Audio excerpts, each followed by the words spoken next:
Lahore high court ने green lockdown वाले इलाकों में धुआं छोड़ने वाले कमर्शियल जनरेटर्स चलाने पर पाबंदी आयद कर दी। अदालत ने करार दिया कि कमर्शियल जनरेटर्स में आलूदगी कंट्रोल करने वाला आला आइंदा 7 रोज में नस्ब किया जाएगा। आला नस्ब न करने वाले जनरेटर्स को किया जाए। अदालत ने हॉट स्पॉट एरियाज से तजावुजात को हटाने का हुक्म भी दे दिया। उधर 3 साला बच्ची ने भी स्मोक के खिलाफ लाहौर हाईकोर्ट से रुजू कर लिया। अमल सुखैरा नामी बच्ची ने दरखास्त में इस्तदा की है कि अदालत पंजाब हुकूमत को धुआं छोड़ने वाली गाड़ियों के खिलाफ कार्रवाई का हुक्म दे। अदालत ने हॉट स्पॉट एरियाज से तजावुजात को हटाने का हुक्म भी दे दिया। उधर 3 साला बच्ची ने भी स्मोक के खिलाफ लाहौर हाईकोर्ट से रुजू कर लिया।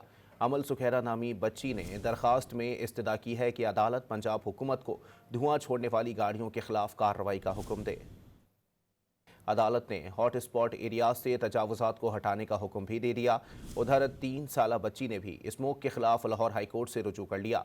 अमल सुखैरा नामी बच्ची ने दरखास्त में इस्तदा की है कि अदालत पंजाब हुकूमत को धुआं छोड़ने वाली गाड़ियों के खिलाफ कार्रवाई का हुक्म दे।